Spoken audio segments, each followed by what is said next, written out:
Sir ഞാനിവിടെ വന്നിട്ട് 4-5 ദിവസമായി. പിന്നെ എന്നെ കാണാൻ വേണ്ടി ശ്രമിച്ചു, നടന്നില്ല. സ്കൂൾ ഷെഡ് കെട്ടിയിട്ട് മാസങ്ങളായി. അത് അനുവദിച്ച് കിട്ടേണ്ടത് എന്റെ ജീവിതാഭിലാഷമാണ്. ഇതൊക്കെയല്ലേ എന്നോട് പറയാനുള്ളത്? ഇനി എന്റെ മറുപടി കേട്ടോളൂ. മനസ്സിലായി. ഈ സ്കൂൾ ആരംഭിക്കാൻ അടിയന്തരമായ നടപടികൾ എടുക്കണം എന്ന് കാണിച്ച് ഫയലുകളൊക്കെ എന്നേ ഫോർവേഡ് ചെയ്ത് കഴിഞ്ഞു. അതിനപ്പുറം വിദ്യാഭ്യാസ ഡയറക്ടർ എന്ന ഈ സ്ഥാനത്തിരുന്നു കൊണ്ട് തൽക്കാലം എനിക്കൊന്നും ചെയ്യാൻ സാധിക്കില്ല. ഇതല്ലേ സാറിന് പറയാനുള്ളത്? ഇനി എനിക്ക് പറയാനുള്ളത്. അതും മനസ്സിലായി. ഓഹോ, മിനിസ്റ്ററുടെ ഓഫീസിലേക്ക് വീണ്ടും വീണ്ടും റിമൈൻഡർ അയക്കുന്ന കാര്യമല്ലേ? അതെ, അതും അപ്പപ്പോ ചെയ്യുന്നുണ്ട്. മിസ്റ്റർ എഴുത്തച്ഛൻ, മാനേജ്മെന്റും സംഘടനകളും സർക്കാരും തമ്മിലുള്ള വടംവലി മുറുകിക്കൊണ്ടിരിക്കുകയാണ്. അതൊന്ന് അയഞ്ഞാലേ ചിത്രം വ്യക്തമാകും. പിന്നെ കാണാം. ഈ അധ്യയന വർഷം ആരംഭിക്കുമ്പോ സ്കൂൾ തുടങ്ങാൻ പറ്റില്ലല്ലേ? ഈ പരിപാടി വേണ്ടാന്ന് വെക്കാൻ ഞങ്ങൾക്ക് നിവൃത്തിയുള്ളൂ. എത്ര കാലമായി സാർ അലയാൻ തുടങ്ങിയിട്ട്? അതിനിപ്പോ എനിക്ക് എന്ത് ചെയ്യാൻ കഴിയും? എഡ്യൂക്കേഷൻ മിനിസ്റ്റർ ഒന്ന് കണ്ട് വിവരം പറയാൻ ശ്രമിച്ചൂടെ? അതൊന്നും നടക്കില്ല സാർ. പാർട്ടി കുപ്പായ ഇല്ലാതെ ഞങ്ങൾക്കൊക്കെ മിനിസ്റ്റർ എങ്ങനെ പെട്ടെന്ന് കാണാൻ പറ്റുമോ? കണ്ടാൽ തന്നെ സ്വാധീനിക്കാൻ പറ്റുമോ? ചേച്ചേ, മിനിസ്റ്റർ അങ്ങനെയുള്ള ആളൊന്നുമല്ല. ഞാൻ താങ്കൾക്കൊരു അപ്പോയിന്റ്മെന്റ് വാങ്ങിച്ചെന്നാലോ? അതൊരു വലിയ ഉപകാരമായിരിക്കും. എങ്കിലൊരു കാര്യം ചെയ്യും, താങ്കൾ ഉച്ച കഴിഞ്ഞ് എന്നെ ഒന്ന് ഫോൺ ചെയ്യും. നമുക്ക് ശരിയാക്കാമെന്നേ. വളരെ നന്ദി സാർ. സർക്കാർ കൊടുക്കുന്ന ഗ്രാന്റ് ചോക്ക് വാങ്ങാൻ പോലും തികയുന്നില്ലെന്നാണ് മാനേജ്മെന്റിന്റെ പരാതി. ശരിയാണ്. എങ്കിൽ അവരെന്തിനു സ്കൂള് വേണമെന്ന് മുറവിളി കൂട്ടുന്നു? കച്ചവടമല്ലേ ഉന്നം. സാർ, ഞാനൊരു സ്കൂൾ അധ്യാപകനായിരുന്നു. ഷെഡ് ഉണ്ടാക്കാനും മറ്റും കുറെ കടം വാങ്ങിയിട്ടുണ്ട്. പക്ഷെ സ്കൂൾ ഒരു കച്ചവട സ്ഥാപനമാക്കാൻ ഞാൻ ഒട്ടും ആഗ്രഹിച്ചിട്ടില്ല. എന്തായാലും സ്വകാര്യ മേഖലയിലെ വിദ്യാഭ്യാസ സ്ഥാപനങ്ങളുടെ കാര്യത്തിൽ ചില നിയന്ത്രണങ്ങൾ കൊണ്ടുവരണമെന്നാണ് പൊതുവിലുള്ള അഭിപ്രായം. ഒരു പുതിയ സ്കൂൾ തുടങ്ങാൻ ഞങ്ങൾ ഒരുപാട് നിവേദനങ്ങൾ സർക്കാരിന്റെ അടുത്ത് നടത്തി പരാജയപ്പെട്ടു. പുതിയ സ്കൂൾ തുടങ്ങാൻ ഫണ്ട് വേണ്ടേ? സാക്ഷരതയ്ക്ക് വേണ്ടി കോടികൾ ചെലവാക്കുമ്പോ ഒരു പ്രൈമറി സ്കൂളിന്റെ ആവശ്യം. സമ്പൂർണ്ണ സാക്ഷരത കൈവരിക്കുക എന്നുള്ളത് ഒരു പ്രതിജ്ഞയാണ്. ക്ഷമിക്കണം സാർ, ഒരുത്തൻ അവന്റെ പേരെഴുതാൻ പഠിച്ചു എന്നുള്ളത് കൊണ്ട് അവൻ സാക്ഷരനായി എന്നർത്ഥമില്ല. ആ പേരെഴുത്ത് ഒരുതരം ചിത്രമെഴുത്താണ്.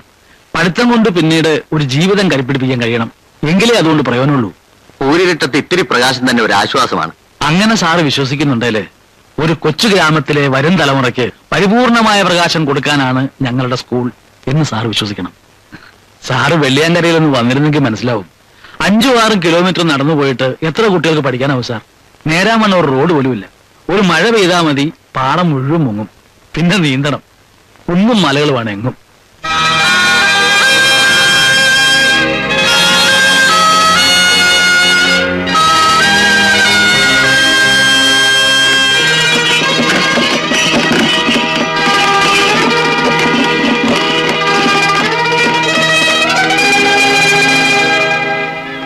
അയ്യോ, അല്ല എഴുത്തച്ഛനിത് കിട്ടണം. ഇപ്പോഴെന്തായി പറ? ഇപ്പോഴെന്തായി? എപ്പോഴെന്തായി? പത്രത്തിൽ വെണ്ടയ്ക്ക. പത്രത്തിൽ വെണ്ടക്കായോ? അല്ലടോ, പത്രത്തിൽ വെണ്ടയ്ക്ക അക്ഷരത്തിൽ അച്ചടിച്ചു വന്നിരിക്കുന്നു.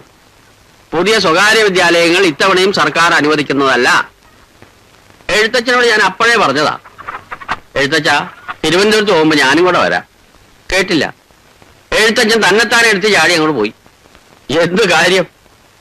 ഇപ്പോഴത്തെ വിദ്യാഭ്യാസ മന്ത്രി ഉണ്ടല്ലോ, എന്നെ കണ്ടാൽ അയാൾക്ക് മുട്ടിടിക്കും. ആഹാ, കൊള്ളാം. കൊപ്പത്ത് ഭാർഗവൻ നമ്പ്യാരെന്ന് കേട്ടാൽ തിരുവനന്തപുരത്തെ മന്ത്രിമാർക്ക് മാത്രമല്ല ഡൽഹിക്കാർക്ക് മുട്ടിടിക്കും.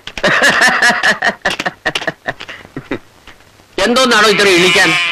നിന്റെയൊക്കെ കാരണവന്മാരോട് ചോദിച്ചാൽ അറിയാൻ നമ്പ്യാർ ആരായിരുന്നു എന്ന്.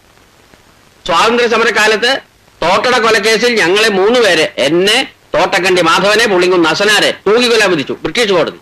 എന്നെ കൊല്ലാൻ പോണ വിവരം അറിഞ്ഞ് സർദാർ വല്ലഭായ് പട്ടേൽ ഞെട്ടിപ്പോയി. എനിക്ക് പ്രായപൂർത്തിയാകാത്തതുകൊണ്ട് കൊല്ലാൻ പാടില്ല എന്ന് മൂപ്പര് ശക്തിയുഗ്രം ബാധിച്ചിട്ടാ ഞാൻ രക്ഷപ്പെട്ടത്. മനസ്സിലായടോ എനിക്കൊക്കെ? ഇത് ഞങ്ങൾ കേട്ടിട്ടുണ്ട്.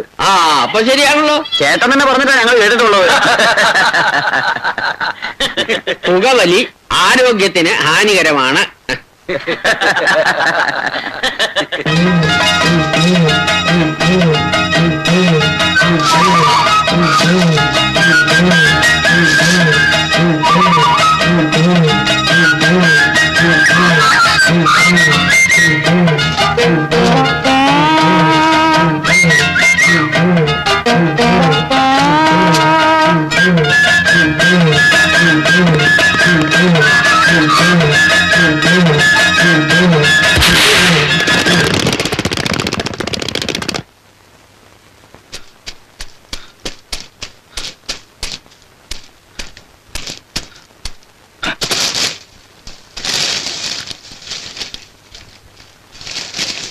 എവിടെ പോയി? എന്തിനാ സാഹിബ് വെറുതെ ഉണ്ട കളയണേ? ഒരു കാര്യം ചെയ്യൂ, ഈ തോക്ക് പരിപാടി നിർത്തിയിട്ടേ വല്ല ആറ്റം ബോംബോ ഹൈഡ്രജൻ ബോംബോ ഒക്കെ ഒന്ന് പരീക്ഷിച്ചു നോക്കും. ചിലപ്പോ വല്ല അടച്ചാക്കിളിയും കിട്ടിയെന്ന് വരും. ഇയാളെ പാട് നോക്കി പോടൂ. ഒരു മൂങ്ങയെങ്കിലും താൻ വെടിവെച്ചിരുന്നത് കണ്ടിട്ട് എന്റെ കണ്ണടഞ്ഞാ മതിയായിരുന്നു. എന്നെ അങ്ങനെ ഇളക്കൊന്നും വേണ്ട. മൗണ്ട് ഗാർഡൻ എസ്റ്റേറ്റിലായിരുന്ന കാലത്ത് ബ്രണ്ടൻ സാഹിബ് ഒരേ ഒരാളിന് മാത്രമേ അങ്ങയുടെ തൂക്കം കൊടുത്ത് വേട്ടയ്ക്ക് വിട്ടിട്ടുള്ളൂ, ഈ എന്നെ. എസ്റ്റേറ്റിൽ തന്റെ ശല്യം ഒഴിവാക്കാനായിരിക്കും അങ്ങനെ തന്നെ വേട്ടയ്ക്ക് വിടുന്നത്. എന്ത് പറഞ്ഞാലും ഒരു പൊണ്ണൻ സാഹിബ്. പൊണ്ണനല്ല, ബ്രണ്ടൻ. ആ, എന്ത് വേണമെങ്കിൽ ആവട്ടെ. തന്നെ പോലെ സാഹിബിന്റെ പൃഷ്ഠം താങ്ങി നടന്നവരാ ഭാരതത്തിന്റെ സ്വാതന്ത്ര്യം 47 വരെ വൈകിച്ചത്. ബ്രിട്ടീഷുകാരുടെ എച്ചിരി നോക്കുകയാണ്. സാഹിബുമാരെ കളിയാക്കുന്ന എനിക്ക് സഹിക്കില്ല. സാഹിബുമാരുടെ പേര് കേൾക്കുന്നത് പോലും എനിക്ക് സഹിക്കില്ല. ഓ, ഇയാൾ വലിയൊരു ദേശാഭിമാനി. എടോ, ഈ നാട്ടിൽ റെയിൽ ഉണ്ടാക്കിയതാരാ? ബ്രിഡ്ജ് ഉണ്ടാക്കിയതാരാ? അവരിവിടുന്ന് പോയപ്പോ എല്ലാം പോയില്ലേ? എന്നാ പിന്നെ അവരുടെ കൂടെ തനിക്കും കൂടെ പൊക്കളായിരുന്നില്ലേ? ഒരു കാര്യം ചെയ്യ, ആ തോക്ക് തന്റെ നെഞ്ചിലോട്ട് വെച്ച് കാഞ്ചി അങ്ങോട്ട് വലി. നാട്ടുകാർക്ക് ഒരു സ്വൈര്യം കിട്ടട്ടെ. ഇതിൽ അഴിമതിയുണ്ട്. കരിമരുന്ന് പ്രയോഗത്തിന്റെ കാര്യം തന്നെ നമുക്ക് ആദ്യമായി എടുക്കാം. 45 വാണം വിട്ടതായിട്ടാണ് ഇവിടെ കണക്കി കാണുന്നത്. ആകാശത്തിലേക്കാണോ അതോ പ്രസിഡന്റിന്റെ പോക്കറ്റിലേക്കാണോ ഇത്രയും വാണം വിട്ടത്? എടാ രാഘവ, ഏത് ഭാഷയിലാണ് ഇതിന് മറുപടി പറയേണ്ടതെന്ന് എനിക്കറിയാം. ഇതൊരു കമ്മിറ്റി മീറ്റിംഗ് ആയതുകൊണ്ട് തൽക്കാലം ഞാൻ ക്ഷമിക്കുന്നു. ഓ, അങ്ങനെ ക്ഷമിക്കാനും വേണ്ട. നേരെ മേപ്പോട്ട് പൊങ്ങാത്ത 5-6 അവശമാണ് ഞാനെന്ന് കണ്ടോളൂ. പട്ടയടിച്ച് തലയ്ക്ക് വെളിവില്ലാതെ നീ എങ്ങനെയാണ് വാണ വേണ്ടിയത്? ഞാൻ പട്ടയടിക്കുന്നത് നിങ്ങൾ കണ്ടായിരുന്നോ? അല്ല, പട്ടയടിക്കാത്തൊരു ഈ കമ്മിറ്റിയിലുണ്ടെന്ന് പ്രസിഡന്റ് മനസ്സിലാക്കണം. കാർത്തികൻ കൊടുങ്ങല്ലൂർ വിശ്വംബറിന് 7000 രൂപ കൊടുത്തിട്ടില്ല. 3000 അയാളുടെ റേറ്റ്. അയാളുടെ റേറ്റ് താനാണ് വെച്ചിരിക്കുന്നത്. അതെ, കമ്മിറ്റിക്ക് ഒരു ഖജാഞ്ചി ഉള്ളപ്പോഴേ പ്രസിഡന്റ് എന്തിനാ ഈ പണമിടപാട് നടത്തുന്നത്? ഖജാൻജി എന്തിനത് അനുവദിച്ചു? അതിങ്ങനെ നിർബന്ധിച്ചിട്ടാ. ഭക്ഷണ ചെലവ്, പാട്ടുകാരുടെ തുക, കാറ് വാടക, ഇതൊക്കെ തന്നെ നോക്കിയാലേ അറിയാം ഇത് അടിമുടി വെട്ടിപ്പാണെന്ന്. അന്തസ്സുള്ളവർക്ക് ഈ കണക്ക് അംഗീകരിക്കാൻ പറ്റില്ല. ഇങ്ങനെ പോയാലേ ഇയാൾ ഈ അമ്പലം വിഴുങ്ങും. നാട്ടുകാർ പറയുന്നുണ്ടല്ലോ ഇയാൾ അമ്പലം വിഴുങ്ങിയാണെന്ന്. നിന്റെ മറ്റവനാണ് അമ്പലം വിഴുങ്ങി. മര്യാദയ്ക്ക് സംസാരിക്കണം കേട്ടോ. മാറിക്കണം. എനിക്കിത് കിട്ടണം. പകൽ ഞാൻ പിരിവടത്തിയ ഇതൊക്കെ ചെയ്തത്. ഈ കമ്മിറ്റി എനിക്ക് പുല്ലാണ്. കമ്മിറ്റി പിരിച്ചുവിട്ട് സ്വന്തമായി ഉത്സവം നടത്താൻ ഈ ആർക്കാ നെടുങ്ങാടി കളിക്കാം? നെടുങ്ങാടിയോട് കളിച്ചാലേ ഈ ക്ഷേത്രം ഞാൻ ദേവസ്വം കൂടെ കൊടുക്കും. നോക്കി അങ്ങനെ പോവാതെ അമ്പലം കുറച്ചുകൂടെ അടുത്ത് വിരിക്കിട്ട് പോ. നിന്റെ മറ്റവനോട് ചുമ്മാരി.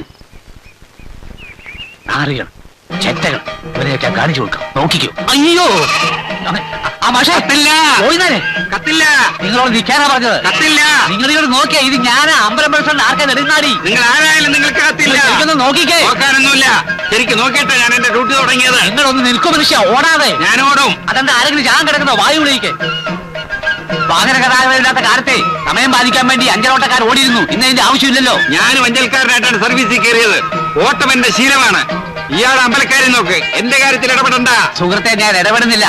ഉത്സവത്തിന്റെ അയ്യമ്പോട് ശിക്ഷണത്തിന്റെ ഗാനമേള വേണമെന്ന് ഞാൻ കത്തയച്ചിരുന്നു. അതിന് മറുപടി ഇതുവരെ വന്നിട്ടില്ല. അതിന് ഞാൻ എന്ത് വേണം? കത്തുണ്ടെങ്കിൽ മേൽവിലാസക്കാരനെ അന്വേഷിച്ചാൽ വന്നോളൂ. അപ്പൊ കത്തില്ലല്ലേ? ഇല്ലെന്ന് ഒരു പ്രാവശ്യം പറഞ്ഞാൽ മനസ്സിലാവില്ല. മനസ്സിലാകും. പിന്നെ ഗോവിന്ദനേരെ, ഈ വർഷം അമ്പലത്തിലെ ഉത്സവം നമുക്ക് പൊടി പൊടിക്കണം. ഞാൻ രസീത് ബുക്ക് കൊണ്ടുവന്നിട്ടുണ്ട്. സംഭാവന എന്താണ് എഴുതേണ്ടത്? ഒന്നും എഴുതണ്ട. ഉത്സവം നടന്നു കാണാൻ എനിക്കൊരാഗ്രഹവും ഇല്ല. അങ്ങനെ പറയരുത്. പറയും. ഒരു ചില്ലിക്കാശ് കിട്ടുമെന്ന് കരുതി ഇയാൾ എന്റെ പുറകെ ഓടണ്ട. വേറെ പണി നോക്ക്. ദരിദ്രവാസി.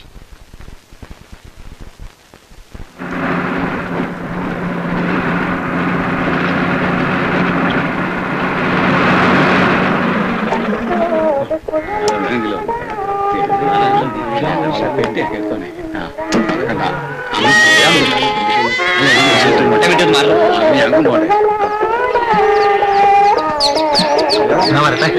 കാണാം.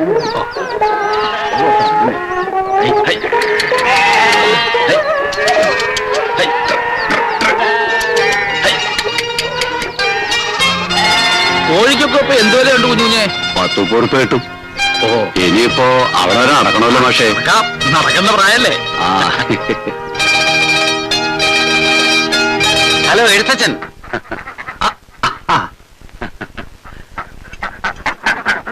പോയ കാര്യം എന്തായി? സക്സസ് ആണോ?